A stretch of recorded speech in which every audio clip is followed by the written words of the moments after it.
Todo golpe começa assim, alguém confiando e alguém dizendo ser o que não é.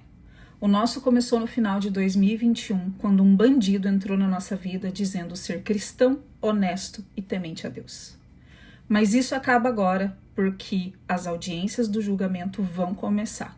Eu sou a Ana e esse é o meu tribunal. Seja bem-vindo. Eu criei essa série de True Crime para contar o que aconteceu comigo e com o meu marido. Não é fofoca de internet, não é história de ficção, muito menos exagero. É a história real que aconteceu com a gente quando um estelionatário entrou na nossa vida e destruiu de todas as formas que ele pôde, principalmente o emocional, o profissional e o financeiro da nossa família. A verdade, ela está escondida nos detalhes. Então eu vou te contar essa história desde o começo, do jeito que ela aconteceu e que nós enxergávamos na época em que estava acontecendo, e depois eu vou voltar nela contando tudo o que aconteceu de fato, aquela verdade que estava escondida nos detalhes e que a gente não sabia. Eu já vou te adiantar aqui que serão vários episódios, não vai acabar agora. E provavelmente eu vou terminar essa série num tom de voz totalmente diferente do que o que eu tô começando agora. Por que isso? Porque na época que os fatos aconteceram e com o decorrer dos dias e as coisas que a gente foi descobrindo, isso gerou um transtorno tão grande que foi uma destruição emocional gigantesca. E relembrar toda essa história vai fazer eu reviver tudo isso. Mas não se preocupe, porque eu vou sempre me ater aos fatos de acordo com o que eles aconteceram e também vou trazer para você as provas no momento em que elas tiverem que aparecer, para você entender que isso não é uma coisa que eu estou fazendo aqui para manchar a imagem de alguém, para cometer injúria, calúnia, difamação. São fatos. A verdade está escondida nos detalhes e a verdade precisa ser mostrada para que outras pessoas não sejam mais vítimas.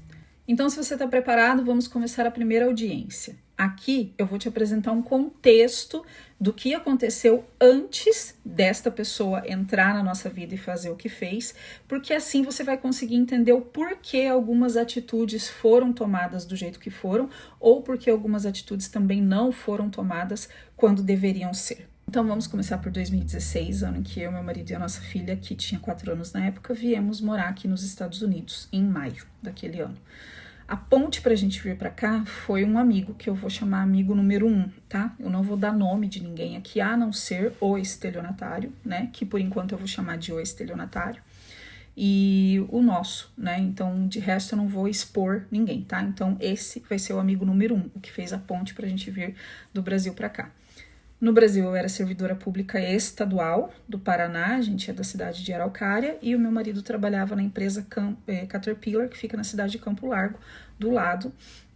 Foi lá que ele conheceu esse amigo número 1, meu marido trabalhou lá quase 5 anos, esse amigo um pouco menos, e aí quando ele foi vir para os Estados Unidos, ele fez um churrasco, chamou a gente lá para se despedir e tal, e aí ele falou pro meu marido assim, olha, se der tudo certo e tal, aí eu vou para lá, depois você vai também, a gente monta uma empresa, vamos trabalhar junto, alguma coisa assim. E o meu marido, claro, a gente vai. Ele sempre gostou muito mais dos Estados Unidos, da história americana, do que do Brasil. E ele falou que sim, mas sabe quando você fala assim, no impulso? Jamais ele viria pra cá. Meu marido, ele é muito tranquilo, calmo, pacífico, sossegado, até demais, me irrita o sossego dele, mas ele é sim, é a personalidade dele. E ele, quando a gente trabalhava lá, eu quis sair de Araucária e mudar para Campo Largo, porque o trajeto que ele fazia para chegar no trabalho e depois para voltar era muito perigoso, conhecido como Rodovia da Morte. E não era à toa, toda semana, até hoje, morre gente lá, é muito perigoso. Eu falei, vamos se mudar. Eu mudo meu concurso, meu posto de trabalho, né? Porque a vantagem de trabalhar para o estado é que eu podia trabalhar em qualquer cidade. Falei, a gente muda para lá, mudamos a creche da nossa filha e tal, e pronto, a gente vai ficar morando lá. A gente paga aluguel mesmo, a casa que a gente tinha, a minha mãe vendeu, a gente ficou sem nada. Falei, vambora, né? Mas aí ele não quis. Então, assim, a gente estava tão indignado com tantas coisas que estavam acontecendo, eu muito mais no meu trabalho, e muitas decisões que a gente tomou na nossa vida que não foram inteligentes financeiramente, e outras que não foi a gente que tomou, mas a gente sofreu as consequências, que eu tava de saco cheio. Então, na semana seguinte que a gente se despediu desse amigo, eu tive um problema mais sério no meu trabalho, e ele passou uma raiva com um funcionário lá da Caterpillar, que era o cara que ele, desde o começo, nunca foi com a cara, aquele que se promove usando o nome dos outros. Ele chegou reclamando pra mim, eu cheguei reclamando pra ele, eu falei, vambora. Vamos embora para os Estados Unidos? Vamos recomeçar lá? Vamos chutar o pau da barraca aqui? Ele falou, vamos. Só que quando eu falo vamos fazer isso, e alguém me fala vamos, eu levanto da cadeira e já começo a fazer, eu sou executora. E o meu marido não. Meu marido é esse poço da paciência que eu falei, ele é tranquilo e ele realmente, ele gosta de estabilidade. Então ele não ia sair dali para uma coisa que ele não conhecia. Começamos a falar mais com esse amigo que já estava aqui, ele começou a mostrar as coisas daqui e tal, e a gente veio em maio do ano seguinte. Fizemos ali passaporte, visto, vendemos tudo que a gente tinha lá, os móveis da casa, roupa, calçado, panela, carro, tudo, e viemos embora. Beleza. Chegamos aqui, aquele baque inicial, né? É tudo muito diferente, parece que a gente saiu do planeta, mas esse amigo ajudou a gente, deu direcionamento ali, a gente alugou a casa, arrumou trabalho, compramos as coisas, foi no mercado, aqui é médico, ali é hospital, não sei o que, tarará, escola. A gente se virou aqui, né? Ajudou muito, então isso eu vou ser eternamente grata a ele, sempre. Mas foi muito difícil. E algumas coisas aconteceram no Brasil também com a família do meu marido que desestruturou a gente assim totalmente já nos primeiros dias que a gente estava aqui. Então foi realmente muito, muito difícil. Não que não seja para os outros, mas cada um sabe a sua dor. E para nós foi realmente algo muito terrível. Meu marido estava trabalhando como pintor, eu trabalhando como house cleaner, que é diarista, e eu não tinha emprego fixo, né? Não tinha trabalho fixo. Ele tinha, meu marido tinha. Mas durou pouco, ele estava ganhando muito pouco, o cara que contratou ele, brasileiro, enganou, básico, né, brasileiro querer passar perna nos outros, e aí ele foi trabalhar em Nova York. Um outro conhecido da igreja na época arrumou para ele o trabalho em Nova York e ele foi. Então, da nossa casa até Nova York era uma hora e pouco de trajeto todo santo dia, era muito cansativo. Nisso, eu engravidei. E eu nem podia ter filho. A gente passou quase 10 anos fazendo tratamento para eu ter a minha filha no Brasil e ela só nasceu depois de uma fertilização in vitro. Mas ok, fiquei grávida, foi um milagre, tá gravado, isso é história para outro seriado. Tanto uma quanto a outra. 2 milagres a gente tem na nossa vida, graças a Deus. Mas as coisas estavam muito difíceis e eu não estava trabalhando e a nossa filha estava numa pré-escola e eu tinha que levar ela a pé todo dia, era bem longe, bem perigoso, eu tinha que atravessar aqui como se fosse uma BR, tinha que atravessar a raia, a entrada da raia, e era realmente muito perigoso, não tem sinalização, nada, enfim, todo santo dia fazia isso, e dali a pouco eu já estava com aquela barriga daquele tamanho, e o meu marido trabalhando lá na PQP, ele com um carro que estava caindo aos pedaços, e eu aqui a pé e, né, isolada do mundo, enterrada em casa, coisa que estava me deixando quase louca, porque eu comecei a trabalhar, eu tinha 10 para 11 anos, nunca mais parei, então ser bela, recatada e do lar não é para mim. E toda a dificuldade das coisas que estavam acontecendo no Brasil, aqui e tal, enfim.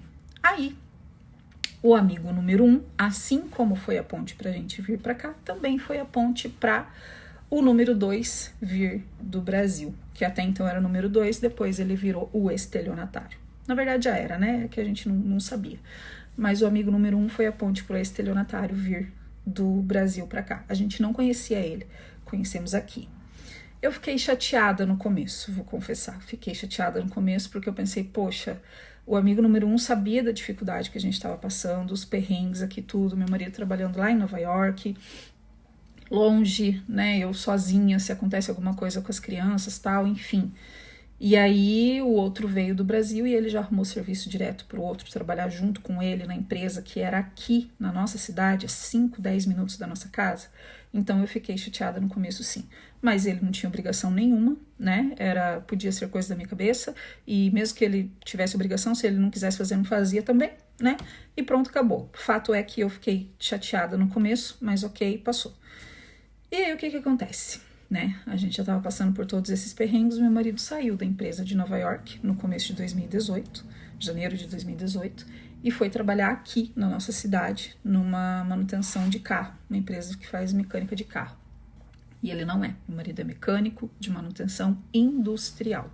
Então, nas linhas de montagem, as máquinas que fabricam, né, que estão lá para fabricar o material que está sendo feito. Meu marido faz a manutenção dessas máquinas. Hoje ele faz muitas outras coisas, aprendeu aqui, mas ele fazia manutenção na linha de montagem, nas máquinas, na Caterpillar. Eu lembro que eu escutava os nomes Pama, Votan, era esses nomes assim, máquina grande. E ele é um excelente profissional. Aqui eu vou abrir um parênteses para rasgar seda para o meu marido, porque ele merece. o que eu tiver que puxar a orelha dele, eu vou puxar sempre. Ele sabe que eu sou assim, mas ele é um excelente profissional, o melhor mecânico de manutenção que eu conheço. Ele tem o dom, ele tem talento, ele tem estudo, ele olha para o negócio, ele fica olhando um pouquinho assim, e dali a pouco ele vai lá, ele é cirúrgico, ele vai exatamente no problema e ele conserta. E até hoje eu nunca vi ele consertar uma coisa e aquilo que ele consertou dá problema de novo. Nunca. Ele foi acostumado a trabalhou na Trane, no Brasil, por quase 5 anos, trabalhou depois na CSN, em Araucária, quase 5 anos, por último trabalhou na Caterpillar, também quase 5 anos. Ele tem 3 registros na carteira dele, nos 3 ele pediu para sair, porque a empresa não queria mandar ele embora. Na CSN, que foi uma escola para ele, ele trabalhou na URA, e quem conhece a CSN, que tem em Volta Redonda e tem em Araucária, sabe que quem trabalhou na URA pode trabalhar até nos confins do Juda, que a pessoa se dá bem, porque aquilo era um inferno. Então ele é um excelente profissional, excelente. E isso eu brigo com quem quer que seja para defender, porque eu tenho certeza daquilo que eu tô falando. Ele é maravilhoso, ele é perfeito, o profissional que ele é, o cara que pega uma máquina ali e ele conserta o que for, o que tiver de coisa mecânica ali, ele pega e ele conserta, ok? Fechamos esse parênteses. Então, meu marido veio trabalhar na cidade que a gente tá, foi trabalhar como mecânico de carro, não deu certo. E aí, depois de 3 meses, a gente já tava, né, com a cabeça zureta, e eu falei, vambora, chega, vambora. A gente não tinha dinheiro para voltar. Mas eu tinha o meu concurso ainda no Brasil, o qual eu tinha pego licença, e ele tinha Caterpillar que poderia voltar, porque quando foi para ele sair de lá, o diretor da empresa veio, perguntou por que ele queria sair e tal. Ele falou os motivos, que não era por conta da empresa. O cara deu um monte de conselho, melhor do que um pai, e falou: se um dia você quiser voltar, a Caterpillar tá de portas abertas para você. Então, a gente, contando com isso, decidiu voltar. A gente não tinha dinheiro, como eu falei, mas nós declaramos os impostos daquele ano, né, referente a 2017, e o valor que iria voltar dava pra gente comprar a passagem. Então, o valor que voltou, que a gente recebeu, né, de restituição do imposto de renda, nós compramos a passagem para voltar pro Brasil. Eu fiz a compra no dia 6 de abril de 2018 e a passagem estava para 23 de agosto daquele ano. A nossa filha ia recém ter feito 1 ano de idade, a gente ia voltar para o Brasil. Eu estava radiante, feliz da vida, mas na hora que eu comprei aquela passagem, veio um sentimento dentro de mim assim: você perdeu esse dinheiro porque vocês não vão voltar. E na época, um conhecido, que era amigo na época, me falou: vocês não vão voltar. Ele falou: você perdeu esse dinheiro. Eu falei: eu senti a mesma coisa. Mas enfim, foi um sentimento, foi uma intuição, passou. Nisso, como Wagner, meu marido, como ele estava trabalhando aqui e essa oficina mecânica que ele trabalhava não tinha trabalho todo dia, alguns dias ele ia fazer uns serviços que a gente chama de part-time, bico, nessa empresa onde trabalhava o amigo 1 e o estelionatário, que a gente até então não sabia que era estelionatário. E aí ele foi lá fazer alguns bicos, né, alguns dias, e a gente comprou a passagem no dia 6, quando foi na outra segunda-feira. O dono da mecânica de carro dispensou meu marido. Foi a primeira vez na vida que ele foi dispensado. E aí, ele, né, tinha pouco serviço lá, e o cara ia dispensar alguém, é lógico que ele ia mandar embora o mais novo, que era o meu marido, o mais novo de empresa. E aí ele saiu, ficou desesperado, ele falou: cara, se eu não soubesse que a gente tem que esperar até o dia 23 de agosto, eu queria ir embora agora mesmo. Eu falei: calma, vai dar tudo certo. Falei: a gente vai dar um jeito. Então, no dia seguinte, de manhã, meu marido saiu para procurar trabalho. Foi para a pista. Alguém conhecido passou, viu ele lá. Não lembro direito se a pessoa falou com ele ou não, enfim. Eu sei que em minutos o estelionatário ligou pro meu marido e perguntou: cara, o que você tá fazendo aí? Ele falou: tô procurando trabalho, tô sem trabalho. Ele falou: não, então vem pra cá. E aí ele me ligou e perguntou. Eu falei: mas que pergunta, né? Vai. E ele foi trabalhar lá, e depois à tarde o estelionatário falou com um americano, e o americano contratou o meu marido para trabalhar lá. Nesse momento eu vou chamar ele assim mesmo, de americano, depois eu vou dar o nome dele também, provavelmente. Porque para eu conseguir nomear as pessoas tudo direitinho, para fazer você entender também como que tudo aconteceu. Então, nessa empresa do americano, era uma empresa que fazia manutenção de máquinas escavadeiras, e nela trabalhava o amigo número 1, o estelionatário, e o meu marido, nessa ordem de hierarquia. O amigo número 1 era o gerente da empresa, então ele fazia tudo lá, o americano virava as costas e deixava de olho fechado tudo na mão dele, que sabia que ele era responsável e ia fazer, e assim ele fez. E o estelionatário estava ali como um funcionário sênior, digamos assim, o meu marido que tinha acabado de chegar. A parte da manutenção das máquinas, meu marido sabia fazer. Das escavadeiras, ele estava aprendendo.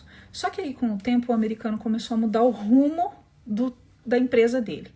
Ele começou a fazer fabricação de implementos de máquinas. O que é isso?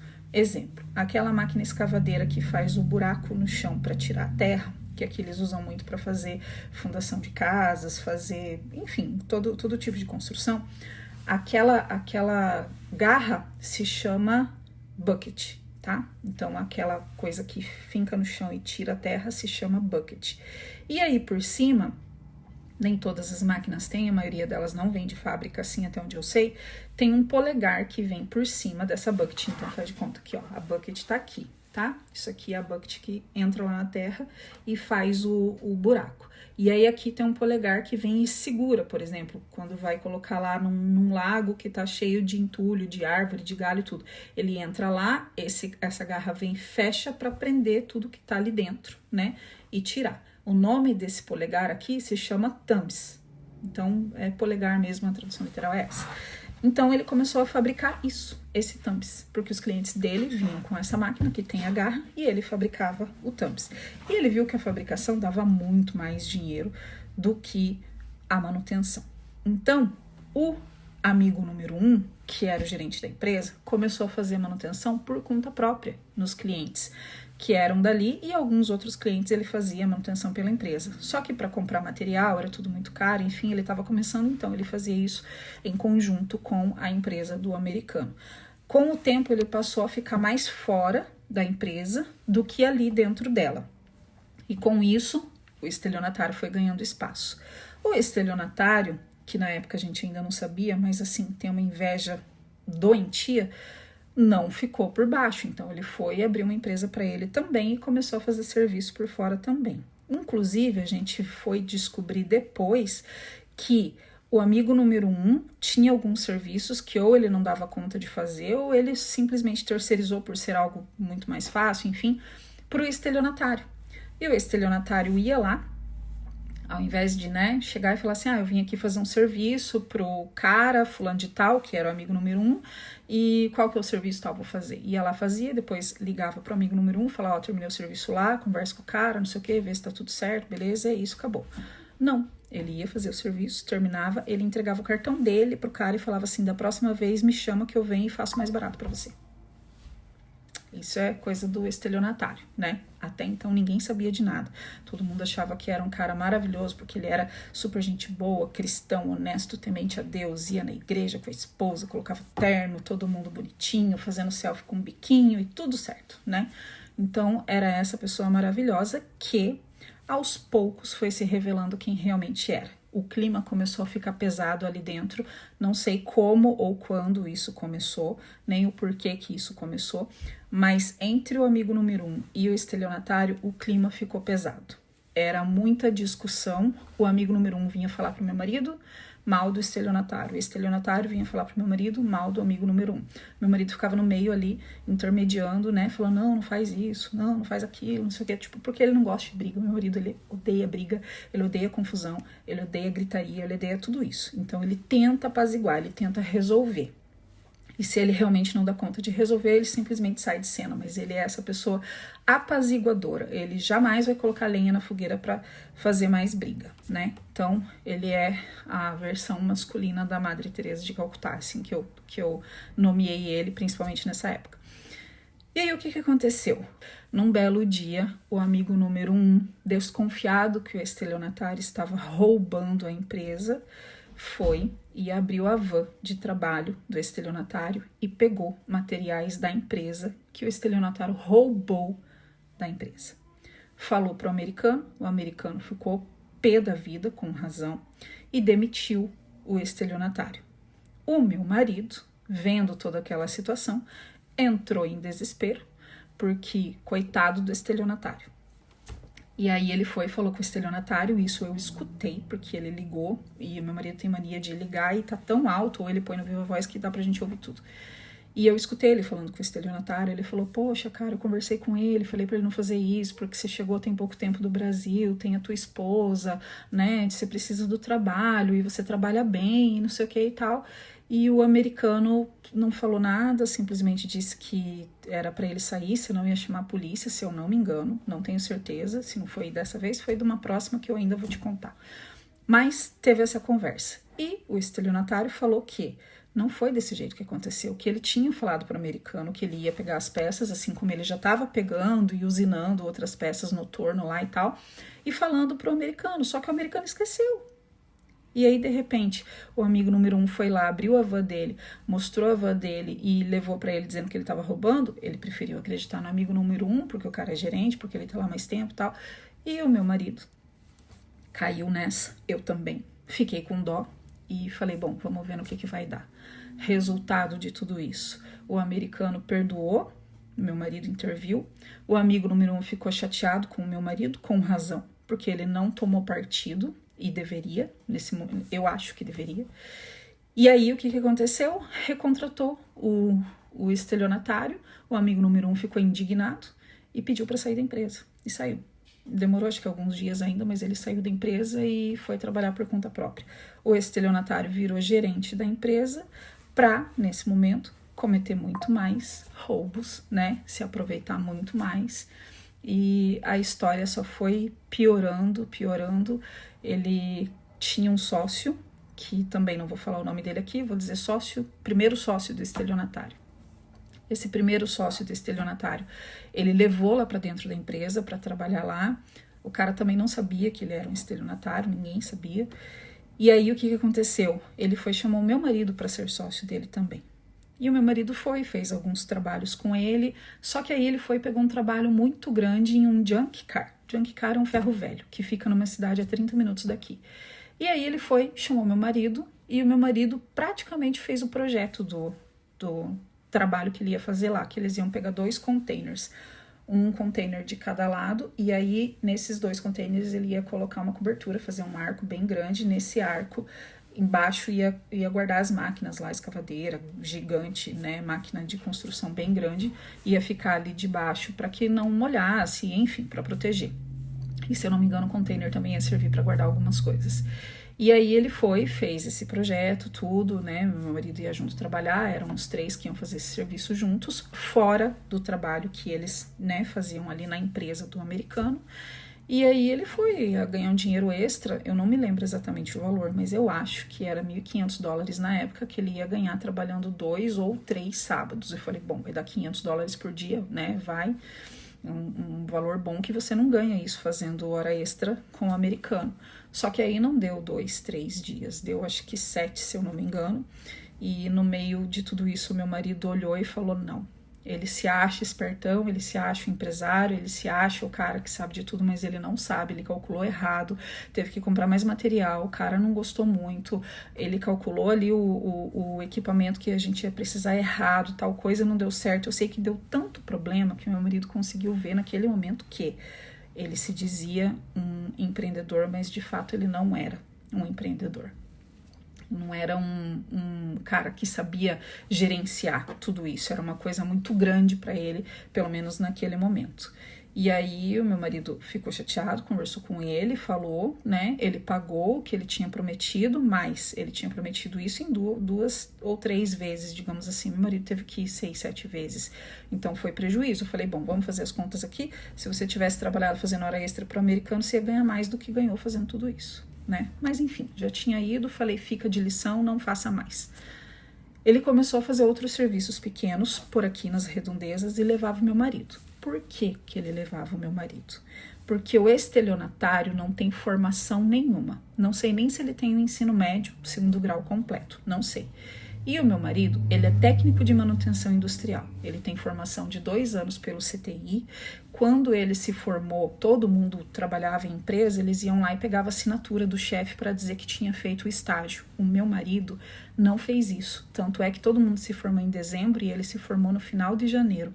Por quê? Porque ele quis, de fato, fazer o estágio, na área da manutenção. Na época ele não trabalhava com manutenção. Ele foi e fez com um senhor da CSN chamado Sanjax, que ele considera como se fosse o pai dele, assim, na mecânica, porque ensinou muita coisa para ele. E ele trabalhava 4 dias tirava folga, trabalhava num turno de 12 horas. Dentro de um mês ele fez o estágio dele, cumpriu todas as horas que tinha que fazer, porque os 4 dias que ele tinha que trabalhar, ele trabalhava. Os 4 dias que ele estava de folga, ele ia na empresa e fazia o estágio dele. Então, por isso que eu, de novo, defendo que ele é um excelente profissional, é o melhor profissional que eu conheço. Fora isso, que esse foi só o primeiro curso que ele fez trocentos outros cursos. Se eu não me engano, frente e verso, ele tem aqui mais ou menos umas 80 e poucas páginas de certificados. Se eu não tenho certeza, vou contar, depois eu coloco aqui o valor, o número exato, mas ele tem 40 e poucos certificados. Ele fez curso de pneumática, de elétrica, ele fez instalação elétrica predial, ele fez... tanto curso que eu não lembro, fora os cursos que ele fazia dentro da empresa ali, de trabalho em espaço confinado, trabalho em altura, trabalho com coisas perigosas, NR10, não sei o que, essas coisas erradas tudo. Então, ele tem muito curso, ele é muito profissional, ele é qualificado, tanto pelo que ele tem de curso, quanto pelo que ele tem de experiência. Tem coisa que ele sabe fazer que não tá no certificado. E ele é realmente muito bom. E o estelionatário não é. Então, o que ele fazia? Ele se metia a pegar trabalhos que ele não dava conta, trabalhos que ele não tinha capacidade, competência para fazer, mas ele tinha o meu marido que sabia fazer. Então, ele chamava o meu marido, e isso eu não vou falar aqui, porque tem uma frase que os peão de fábrica usam, que é uma frase bem chula, mas é literalmente você chegar ao final feliz com um membro de outra pessoa. É isso que ele fazia. Então, ele chamava o meu marido para o meu marido chegar, olhar, entender o problema, dar o diagnóstico, e aí na hora de executar, ele também não sabia executar, porque eu chamo ele de marreteiro, ele ia lá e fazia o serviço porco dele nas costas do meu marido. Ele ganhava com isso, pagava para o meu marido um valor X lá, que ele considerava talvez $20 a hora, não sei, não lembro. Mas ele pagava lá um valor muito pequeno para o meu marido e ficava com todo o lucro do resto, lógico. E aí, depois que isso aconteceu, desse problema lá nesse junk car, que o meu marido viu quem ele era, e eu comecei a ver esse tipo de coisa também, eu falei, peraí, quer dizer que o cara tá pegando serviço por fora, que ele não sabe fazer, que ele não sabe resolver, só que aí ele vem e chama você pra você ir lá e resolver o negócio pra ele, e aí com isso ele ganha dinheiro, faz fama e pega cliente? Falei, falei, chega, deu, tá bom? Beleza. Quando foi em janeiro de 2019... teve um dia que, se eu não me engano, esse foi o ano que teve o inverno mais rígido desde que a gente tinha chego em 2016. Tava um frio de menos 17 graus. Menos 17 graus Celsius. O que aconteceu? A gente ficou em casa, porque nevou, o carro tava cheio de neve em volta, não saía. Teve o tal do Black Ice, que o Black Ice é quando neva muito, aquela neve começa a derreter por baixo, sai aquela água, vem o vento, o ar tá gelado, congela tudo aquilo fica um vidro no chão, assim, ó, um negócio que escorrega, tudo que passar ali escorrega, o carro não anda, não sai do lugar, você liga o carro, ele só patina, o pneu não sai. Ele não foi trabalhar, meu marido não foi trabalhar por conta da neve, e o estelionatário foi atender um cliente que ele tinha pego, desse mesmo nível que eu falei, que ele pegava os clientes para o meu marido resolver os problemas. Foi lá nesse cliente e era um lugar que meu marido falou, ele me ligou, tá querendo que eu vá lá, só que eu não vou porque tá muito frio, e o meu marido tinha nessa época uma saúde bem sensível, qualquer ventinho ele já tava ficando com uma gripe muito forte. E ele falou assim, essa máquina tá num galpão que não tem aquecimento, não é fechada o suficiente e é escuro.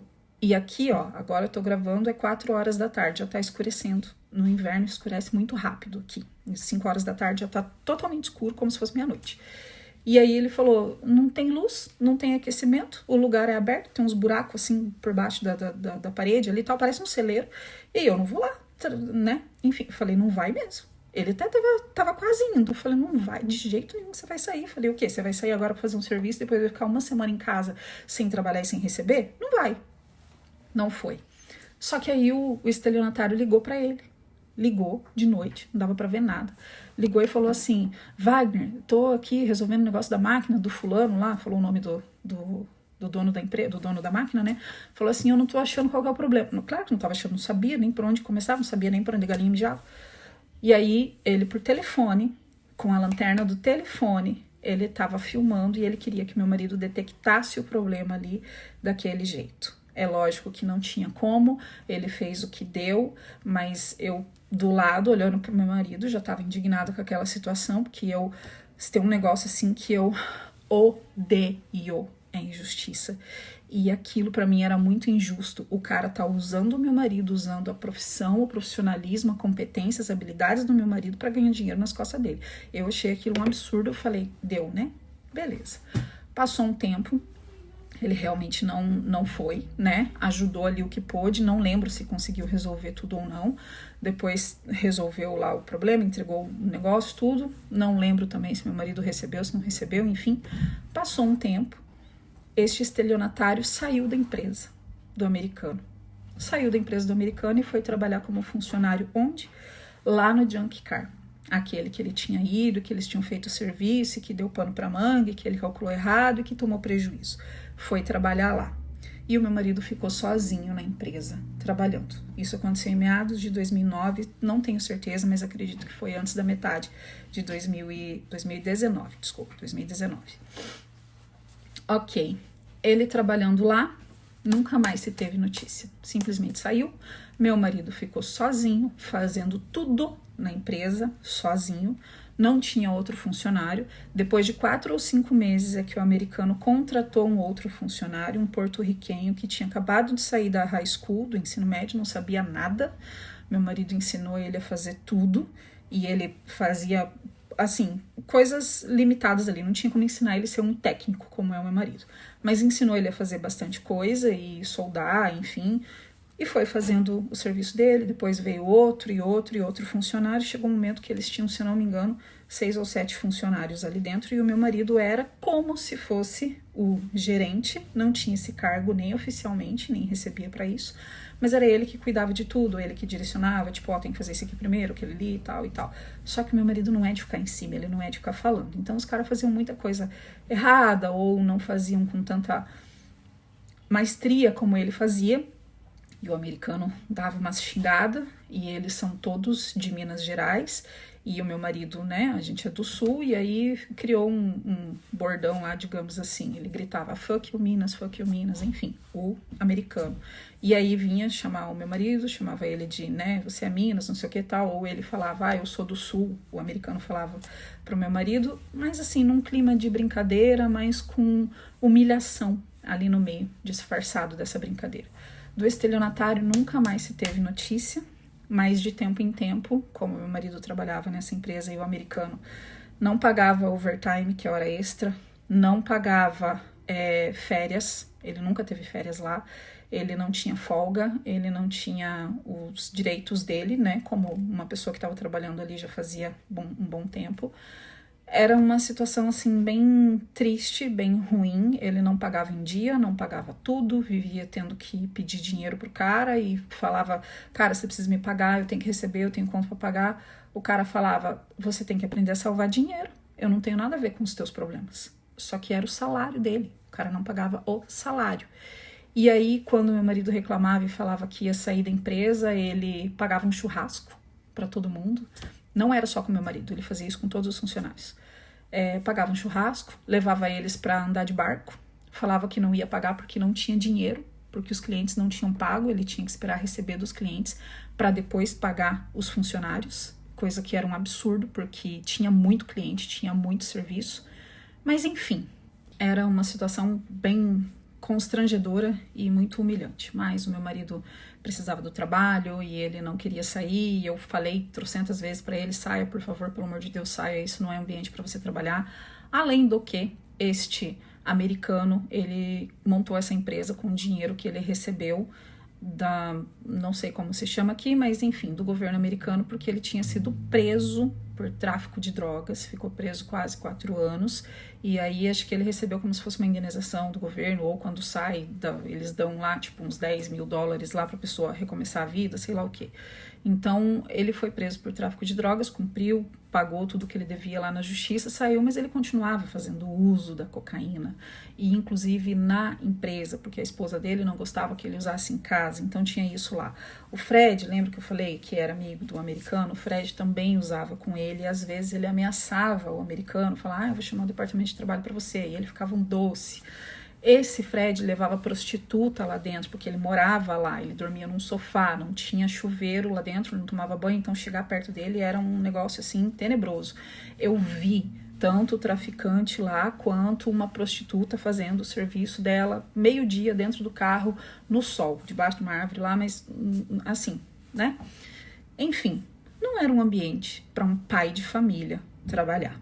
Então eu pedi para o meu marido várias vezes para ele sair de lá, mas ele ficava assim, com medo, porque o que ele escutava do americano: você não vai conseguir trabalho por aí, ninguém vai te pagar o que eu te pago, você é imigrante, você não fala inglês, você não vai conseguir trabalhar num lugar igual aqui, perto de casa, veja bem, a sua esposa vem aqui trazer comida para você às vezes, se precisar você sair daqui para ir fazer alguma coisa na sua casa, você vai, veja bem. Então assim, tinha toda essa manipulação, e o meu marido foi ficando, e ele já era acostumado a viver em relacionamento abusivo, não comigo, mas da família dele, por parte do pai e da mãe. Então assim, ele foi se deixando embrenhar naquele negócio ali, e era muito difícil de sair. E isso foi motivo de muitas discussões dentro da nossa casa, porque quando atrasava o salário e eu cobrava, ele cobrava o cara não pagava, enfim. E aí, numa dessas, esse cara foi e mandou o Wagner embora de lá, mas assim, ele mandava embora agora, e no dia seguinte ele já ligava de manhã pro Wagner, lógico que ele já estava acostumado com isso, ele estava se arrumando para ir trabalhar, ligava e falava: Vi, você tá vindo para cá, Vi, não sei o que e tal, e o meu marido, né, falava: não, tô indo. E ia e fazia de conta que nada tinha acontecido. Uma dessas vezes ele foi e postou nos grupos de Facebook que tem por aqui que ele estava procurando um mecânico ou soldador, não lembro, para trabalhar lá. E o meu marido achou aquilo muito humilhante, porque assim, ele sempre fazia tudo o que o cara pedia para ele, e além do que ele deveria fazer. Por exemplo, ele estava contratado lá como se fosse um soldador. Ele fazia solda, ele fazia montagem, ele fazia manutenção. Se estragava o torno, ele consertava o torno. Se estragava a máquina de solda, ele consertava a máquina de solda. Foi aumentar o espaço ali, tinha que fazer instalação elétrica, ele fez instalação elétrica. Tudo. Meu marido fazia tudo, toda a manutenção. Ele sabia que não precisava chamar ninguém. E aqui, a gente sabe que americano, eles são muito inteligentes para uma coisa. Eu costumo dizer que se o americano aprendeu e virou profissional em apertar parafuso com a chave de fenda, com a chave Phillips, o dia que acontecer alguma coisa e ele tiver que bater um martelo, ele desespera, que ele fica: meu Deus, não sei como é que bate um prego. Ele aprendeu a apertar parafuso. Então ele sabia que para fazer a manutenção no torno, ele ia ter que chamar uma empresa. Para fazer a manutenção na máquina de solda, outra empresa. Para fazer a instalação elétrica, outra empresa. Para fazer a manutenção não sei nas quantas, outra empresa. E cada uma dessas empresas diferentes que viriam iam cobrar ali de 200 a 300 dólares a visita, só para chegar, ver o problema e dar o diagnóstico e dizer se vale a pena, se não vale a pena consertar, para depois consertar. O meu marido estava ali. Então, meu marido fazia tudo isso. Além do que, ao invés de ele comprar o material correto para fazer a fabricação dos thumbs, ele comprava o material mais barato que tinha. Então não era um material de fato duro que tinha que comprar, e não era um material de melhor qualidade. Meu marido trabalhava principalmente operando torno, então ele pegava vários materiais e tinha que remendar, fazer várias soldas ali para poder conseguir montar uma coisa que tinha que montar. Para fazer um pino, o pino é, digamos aí, sei lá, como esse aqui, um batom. Faz de conta que esse pino aqui tá desse tamanho, e eu quero que você desgaste esse pino para ele ficar dessa grossura aqui, ó, tá? Dessa grossura. O certo seria você pegar um material que fosse um pouco mais grosso do que esse aqui, e não um negócio tão grosso quanto esse, que ele coloca lá no torno, e o torno vai passando, né, a ferramenta ali vai desgastando até isso aqui diminuir e ficar do tamanho do negócio que você quer. Era um material muito grande. Meu marido falava: cara, compra outro material. Não, é o que tem, faz com o que tem. Então, ele literalmente fazia gambiarras todo santo dia no trabalho dele para poder dar conta de trabalhar. não tinha equipamento de proteção individual, não tinha exaustor para solda, não tinha nada, eles não tinham seguro para não tinha nada. Então, assim, trabalhava com a graça de Deus e EPI que ele comprava depois.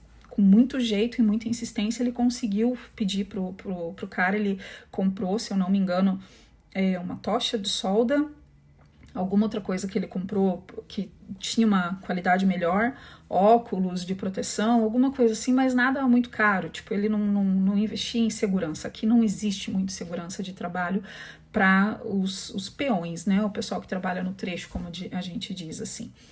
Então, era uma situação insalubre, quase insalubre praticamente de trabalhar ali, era realmente muito complicado.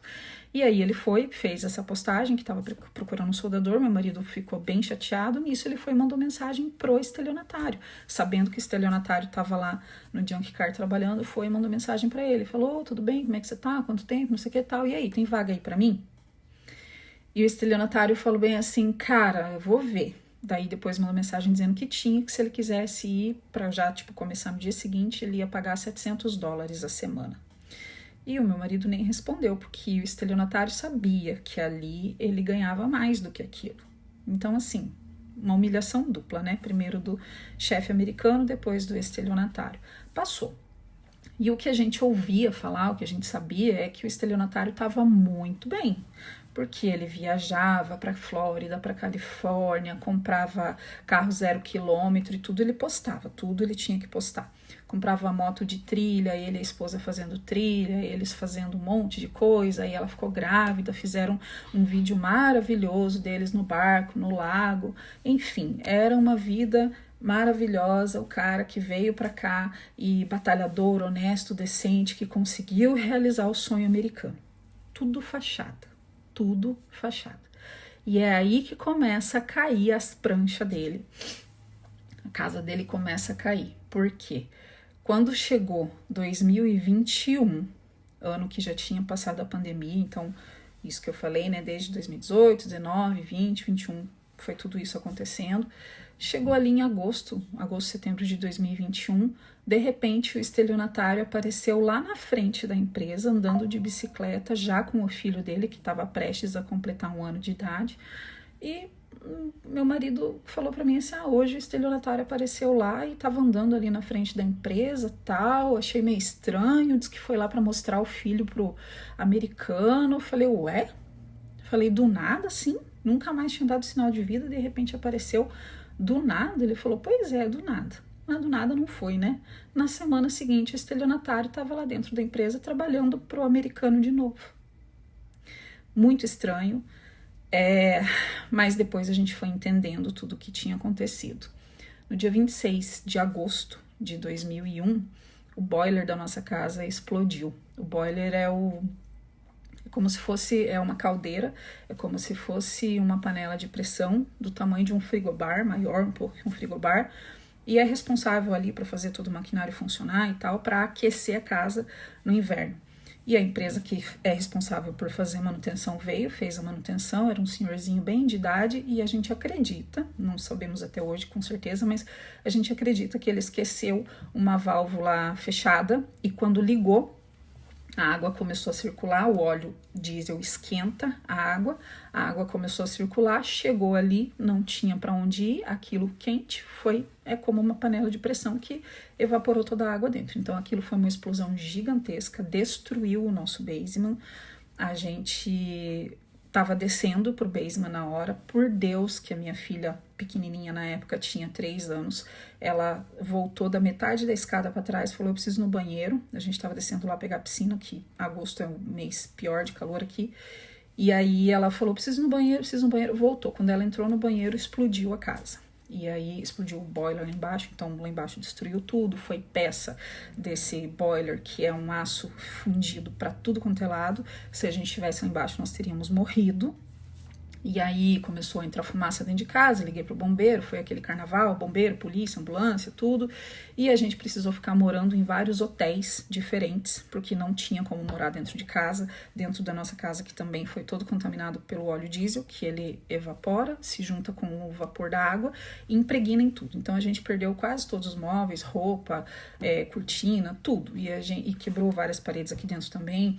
Prego saltou da parede, a parede em cima aqui, onde você vê aqui como se fosse como é que a gente fala? No Brasil falava meia cana, não sei o nome disso aqui. Separou, então abriu assim a parede, enfim, não tinha como ficar aqui. A gente foi para vários hotéis, porque nós tínhamos o seguro da casa, né, de inquilino. E nisso o americano foi e chamou o advogado dele, dizendo que a gente podia dar um processo, meter um processo na empresa do seguro. Aí eu falei, mas por quê? Processar eles por quê? Ninguém se machucou, a seguradora tá fazendo tudo o que cabe a eles, né? Eles estão cumprindo o que tá na pólice, por que que a gente tem que processar? Não, porque isso aí você dá um sul neles, vocês vão ganhar uns 200 mil, um dinheiro que dá para fazer a vida aqui nos Estados Unidos, dá para abrir uma empresa, não sei o que e tal. Fiquei meio assim, mas enfim, né? A gente mudando de hotel para outro, tinha hamster, leva hamster para um lado, ganhamos um furão, aí vinha furão. Aí a gente tava num hotel uma hora na saída 3, outra hora na 2, outra hora na 5, e daí não tinha mais ônibus para pegar as meninas e levar para escola.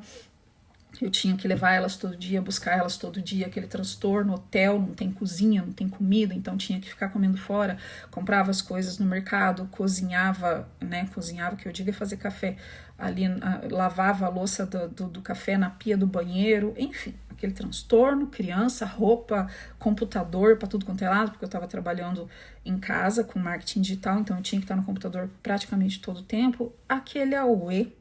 E no meio disso, o americano ligando, falando com meu marido me ligando, falando pra gente conversar com o advogado dele, porque ia dar um sul na empresa, que a gente ia ganhar um dinheiro, não sei o que, não sei o que. E na minha cabeça aquilo não cabia. Mas ok.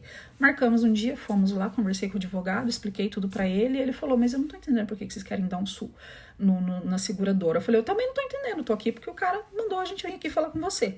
Ele falou, ó, até então eu tô vendo que não tem muito o que fazer, porque ainda está no processo de arrumarem a casa, trocar a parede, não sei o que e tal. Quando vocês voltarem para lá, se a seguradora não cumprir com o papel dela, que é ressarcir tudo que a gente perdeu e pagar o hotel que a gente tava ficando, aí você entra em contato comigo, a gente conversa, beleza? Beleza. Fui entrando em contato com ele, tanto eu quanto ele entendemos a mesma coisa. O americano queria que a gente desse o golpe do seguro, que aqui é muito comum isso acontecer com pessoas de mau caráter, né, através de pessoas de mau caráter. Inclusive o americano, ele mesmo falava que ele tinha dado o golpe do seguro, um acidente de carro que ele teve, que ele caiu e machucou o pescoço. Foi um negócio simples à toa, mas ele ficou com aquele colete cervical durante meses, dizendo, ai, tá doendo, não sei o que e tal, enfim, ganhou um dinheirão lá, comprou um terreno e depois construiu uma mansão. Nesse terreno, enquanto ele estava construindo a mansão, ele falava que não tinha dinheiro para pagar os funcionários, porque ele precisava de dinheiro, ele queria dinheiro na mão para pagar em cash, em dinheiro, para não ter vínculo empregatício com ninguém. Beleza. Passado esse período, no final do ano, o estelionatário propôs uma sociedade para o meu marido. A empresa que era aqui na nossa cidade saiu daqui e foi para uma cidade que fica 25 minutos de distância, sem motivo aparente nenhum. Mas o estelionatário colocou na cabeça do americano que eles tinham que ir para uma empresa maior, para um espaço maior, que a empresa ia crescer muito e não sei o que, e tarará. O americano comprou outro torno para o estelionatário trabalhar, porque só tinha um, que era o que o meu marido trabalhava, e não demorou semanas, o estelionatário estava dominando toda a área, jogando jogando o americano contra todos os funcionários, dizendo que os funcionários eram vagabundos, que não trabalhavam, que os caras faziam corpo mole, que os caras iam afundar ele, que era para ele estar muito maior, que não tá por causa dos caras, não sei o que, dos funcionários. Mudou para essa outra cidade, que fica próximo daqui, 25 minutos mais ou menos, e aí o meu marido, né, que trabalhava 5, 10 minutos de casa, agora ia ter que rodar mais. Beleza. A gente ainda tava morando nos hotéis, a gente voltou para nossa casa no dia 4 de dezembro. Então, do dia 26 de agosto até 4 de dezembro daquele ano, nós ficamos fora. Se eu não me engano, foram exatamente 100 dias que a gente ficou fora. E aí, o estelionatário veio e propôs uma sociedade com o meu marido. Falou, não, porque o americano tá ganhando dinheiro nas nossas costas, porque ele não sabe de nada, quem sabe fazer o negócio é nós, porque a gente não precisa do americano, vamos fazer esse negócio para nós, olha o tanto que o cara ganha de dinheiro, ele tá ficando rico, a gente não tem nada, porque ele tá roubando da gente, não sei o que, tá.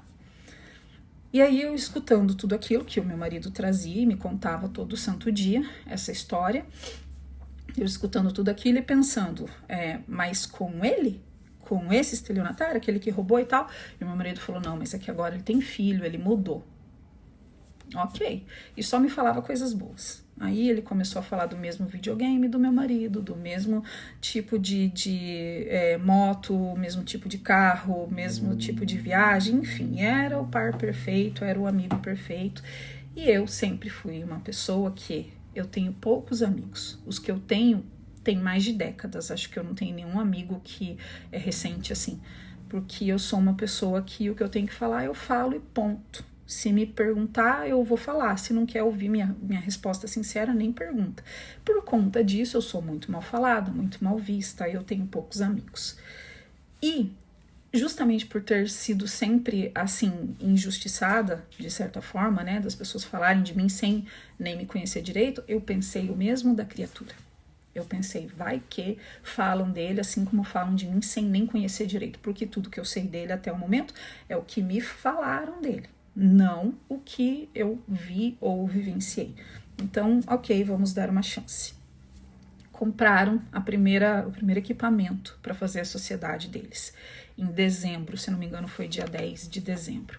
Compraram 2 máquinas de solda, ESAB 300 ou 400, uma coisa assim, que são máquinas grandes. O valor de mercado delas, de cada uma, era mais ou menos $7.000. Eles compraram por um valor bem abaixo disso, menos da metade disso. E aí, para comprar, tinha que mandar lá um valor para segurar essa máquina. Estava vendendo no marketplace do Facebook. Eu fiz o pagamento de $300. Segurou a máquina, eles foram lá, viram, realmente gostaram, compraram a máquina, trouxeram a máquina. As 2 máquinas, né? São 2 máquinas. E ficou lá na garagem da casa do estelionatário. Nisso eu falei assim, vamos marcar um almoço para todo mundo junto, porque eu só conheço ele de você falar dele para mim. Vamos lá, a gente senta, conversa, eu converso com a esposa dele também e tal, e aí vamos resolver esse negócio. Falei, porém, você começou uma sociedade, eu falando pro meu marido, falei, você começou uma sociedade que acabou antes de começar por falta de comunicação, porque você não sabe falar, porque você não sabe se impor, porque você não sabe dizer não pros outros. Então, das duas, uma. Ou você entra nessa sociedade e não me fala nada, eu não quero nem saber de nada, eu só quero que no dia X, toda semana, tal data, você traga o dinheiro para dentro de casa e pronto. Ou eu entro e aí eu vou ajudar você a administrar esse negócio, porque eu quero ver tudo que tá acontecendo. Ok? Ok. Ele falou com o cara, com o estelionatário, não, claro, a gente precisa de ajuda, porque ela já entende de administração, a gente não vai ter tempo para isso, não sei o que, barará. Marcamos o almoço, 12 de dezembro de 2021, hoje tá fazendo 4 anos. Fomos no seu almoço, não falamos coisa nenhuma de negócio, mas, né, conversamos ali, a gente se conheceu, as crianças brincaram, tudo, e aí a gente combinou de fazer uma viagem para a Flórida no final daquele ano, que seria a primeira vez, desde que a gente chegou aqui lá em 2016, que o meu marido ia tirar uma semana de férias. Até então ele nunca tinha parado de trabalhar nem por uma semana. Minto. Uma semana ele ficou sem trabalhar, final de 2019, porque ele pegou Covid. E aí eu deduzo que seja Covid, na época nem tinha exame para saber, mas de acordo com todos os sintomas e a pandemia que veio depois, eu creio que foi isso. Então ele ficou uma semana sem trabalhar por motivo de doença, mas férias ele nunca tinha tido, aquele seria o primeiro ano, a gente iria para a Flórida, nós e o estelionatário com a esposa e o filho dele que tinha 1 ano e pouquinho. O que aconteceu no final do ano? No final do ano, alguns dias antes do Natal, o americano foi trabalhar contaminado com Covid, sabendo que estava com Covid e contaminou todo mundo. O meu marido pegou, o estelionatário pegou e a nossa viagem já era. Com consciência, eu sabia que a gente estava bem, mas testou positivo para Covid, mas se a gente fosse, a nossa intenção era ir para os parques em Orlando, a gente ia contaminar os outros. Então, é básico, mas o estelionatário com a família dele foi. E aí já começa, né? O cada cabeça tem a sua sentença. Pois bem, ficamos, ele foi, o hotel que eu tinha reservado disse que era uma porcaria, eles, não lembro se eles saíram e foram para outro hotel, enfim, mas a reserva que eu fiz eu perdi, porque final de semana eu não consegui falar com o pessoal lá, então de novo perdendo dinheiro. E aí, quando eles voltaram, né, a gente ficou de conversar para ver quando e como de fato iria começar essa sociedade deles, porque a princípio a ideia era que eles continuariam trabalhando lá para o americano e fazendo serviços por fora, para que no verão daquele ano, que começaria ali por maio, junho, eles iriam montar a empresa deles. Então eles iriam sair da empresa do americano e montar a empresa deles. Porém, as coisas não aconteceram exatamente assim. Aconteceu que no sábado, dia 8 de janeiro, ele ligou pro meu marido perguntando se a gente estava em casa, se podia vir aqui pra gente conversar e tal. Vieram. Chegou aqui, a gente começou a conversar e eles começaram a contar situações que aconteciam dentro da empresa, algumas que eu sabia, outras que não, porque meu marido não me contava tudo, as coisas piores, digamos assim, ele não me contava. E aí ele falou que, olha, como que a gente vai ficar trabalhando numa empresa que o cara cria briga entre os funcionários? O cara coloca uma nota de $50 colada na porta pro lado de dentro e o primeiro funcionário que chegar no dia seguinte pode pegar aquela nota de $50. Isso é humilhação. O outro lá, fulano de tal, ele cobrou o cara, porque fazia não sei quantas semanas que o cara tava sem receber. Ele foi, pegou uma nota de 50 ou de $100, não lembro, pegou uma nota, amassou, colocou atrás, como, né, atrás na bunda dele, como se ele estivesse defecando aquele dinheiro, jogou no chão e falou, pega ali, pega ali. Então, assim, era muita humilhação. E eu não sabia dessas coisas, né? Eu sabia de uma outra coisa, mas disso não. E eu também fiquei muito indignada.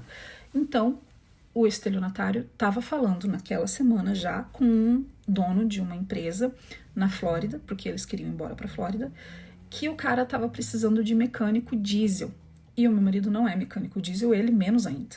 E aí ele falou, não, o cara tá precisando, a gente vai lá e vamos trabalhar lá para ele. Eu falei, ok, conversou com ele, o que tem? Ele mostrou a mensagem do cara e o cara falou que era para ele fazer a aplicação. A aplicação é tipo preencher a ficha lá. Não sei se ele preencheu, se não preencheu, se foi link, se foi PDF, o que foi. Eu sei que ele falou, vamos lá, a gente conversa com ele, o cara falou que tem vaga, a gente trabalha lá, depois nós vamos embora pra Flórida, a gente vai alugar uma casa, vamos morar todo mundo junto, porque o aluguel lá é muito mais barato, o lugar lá é melhor, tal, aí depois a gente monta a empresa, e aí cada um aluga a sua casa e a gente vai viver separado, mas por enquanto vai todo mundo morar junto e vamos ser felizes, né? Um conto de fadas maravilhoso. E aí o meu marido, né, ali em cima do muro, a esposa dele falou que não achava certo eles saírem da empresa sem avisar o americano. Fato, eu também não achava certo. Só que na hora que ela falou isso, o estelionatário teve uma reação assim bem estranha, ele e assustadora. Ele do nada, ele empurrou, ele tava na mesa, ele sentado assim na cadeira, ele empurrou a mesa, foi com a cadeira para trás, levantou e falou: como que eu vou trabalhar com um americano, que o cara faz isso, pega o dinheiro, amassa, enfia lá atrás, não sei o que, joga no chão e manda o cara pegar, olha que humilhação, esse cara tá ganhando dinheiro, não sei o que, não sei o que. E a gente foi assustando assim, porque foi uma reação realmente muito mais emotiva do que qualquer coisa que a gente esperasse. E aí ela ficou quieta. Ela baixou a cabeça assim, ela ficou quietinha. Eu fiquei olhando aquela cena, olhei pra cara do meu marido e tal. E eu falei assim, bom, realmente ali é complicado, ele é complicado mesmo, não paga, tem isso, tem aquilo. Então, pra mim, eu tava dando graças a Deus do meu marido ter a primeira oportunidade real de sair daquele lugar que eu já tava pedindo pra ele sair fazia anos. Mas não foi bem assim que aconteceu, né? Não era bem assim que deveria acontecer. Eles saíram, combinaram de ir pra Flórida, foram na mesma noite, os dois sozinhos foram pra lá, iam chegar lá no dia seguinte, que era um domingo de manhã. Domingo de manhã não, minto, eles iam chegar lá no domingo à tarde, porque dava quase, 20 horas de viagem daqui até a Flórida. E aí eles iam nessa empresa, iam, né, falar com o dono lá e tal, enfim, eu sei que foi, quando chegou lá embaixo, o cara pegou a aplicação deles ali e tudo, conversou, tudo mais, e viu, falou bem assim, tá aí o Social Security, que é um documento, tipo um CPF, que só quem é cidadão americano tem. E ele falou, não, a gente não tem social. O cara falou, então, nada feito. Só que nesse meio tempo, ele ele pediu referências. Com certeza eles deram, não sei qual dos dois deu o telefone do americano pro cara, o cara ligou pro americano para pedir referência. O cara detonou ele. Detonou os dois, porque ele já tinha ligado no meio do caminho, perguntando, cadê vocês? Vocês não vieram trabalhar? Isso já na segunda-feira. Vocês não vieram trabalhar? Onde que vocês estão? E não sei o que, tal, enfim. E eles falaram que não iam voltar e que só voltariam se ele pagasse um valor X lá a hora, que era mais do que eles recebiam, e o cara desdenhou, falou que não. Aí nisso o outro lá ligou para pedir referência e falou que ia pagar $15 a hora para eles, que era menos da metade do que eles ganhavam aqui. E aí eles falaram que ele desdenhou, ele deu risada, mandou um monte de mensagem pro meu marido, mandou pro outro também, ligou várias vezes, eles não atenderam. Eu sei que foi uma semana turbulenta, o cara fez algumas ameaças, tirou foto de uma sacola assim, cheia de dinheiro, que eu contabilizei mais ou menos $170 mil, e falou, você nunca vai ter isso aqui, você não vai conseguir e tal. Tudo isso eu tenho print de todas essas mensagens. Mas enfim, fez tudo isso, então foi o ápice da humilhação, né, que o meu marido sempre sofreu lá por ser imigrante. E aí eu falei, não vai voltar. Não deu certo lá esse trabalho, eles procuraram outros trabalhos ali na região, não encontraram. Os que encontraram, que contratariam eles também, era muito pouco o salário, né, os dois juntos não iam ganhar o que um só ganhava aqui na região Nordeste. E aí acabou que eles decidiram voltar para cá. E aí já tinha rompido mesmo, né, com o americano, e eles foram trabalhar por conta. Eu dei graças a Deus. Mas foi aí que começou o problema, sabe? O problema maior começou no final do ano, quando meu marido aceitou fazer essa sociedade, mas até então a coisa estava caminhando de um jeito bacana. Só que nessa semana que ele foi para Flórida, os dois foram juntos para Flórida, foi a semana em que a gente recebeu o dinheiro da seguradora da nossa casa, e não foi o que o estelionatário esperava. Ele esperava com certeza que a gente ia receber muito mais, porque era o que ele ia dar golpe, né? Era o valor que ele precisava para dar o golpe na gente, seja para pegar todo o dinheiro para ele, seja para de repente montar um negócio e depois ele pegar o dinheiro, enfim. Mas a gente recebeu aquilo que estava na pólice, que foi o dinheiro que a gente tinha direito para ressarcir aquilo que nós perdemos, né? Televisão, cama, sofá, essas coisas. Então, a gente recebeu mais ou menos ali na época um valor de quase $10 mil para comprar todas essas coisas de novo, que eu já tinha comprado a maioria, só que comprei no cartão, então tinha que pagar. E aí o estelionatário ficou sabendo desse valor lá na Flórida. E aí eu acho que deu uma certa tristeza nele, porque ele viu que ele ia ter que trabalhar muito mais para dar golpes. Esse foi o final do episódio 1 do meu tribunal, dessa série, onde eu tô contando aqui tudo o que aconteceu com a gente. Na semana que vem vai ter mais um vídeo desse aqui, acredito que vão ser 3 no total, onde eu vou contar como foi essa sociedade durante todo o tempo que eles trabalharam juntos, que durou quase um ano, e como que isso finalizou com um acidente de trabalho do meu marido, que foi onde de verdade a gente começou a descobrir quem de fato era estelionatário. Então tem mais um ano aí praticamente pela frente para a gente conviver com o estelionatário sem saber quem ele de fato era. Eu espero que tenha clareado um pouco para você entender como as coisas acontecem, como as coisas aconteceram até esse momento aqui, para você ver que não foi assim, mas o cara te deu um golpe, tal coisa, como que você caiu nessa? É todo um envolvimento, é todo um abraço de jiboia que vai te pegando aos pouquinhos, e quando você vê, não tem mais como sair. Então é isso, eu espero que você assista o próximo episódio e até semana que vem.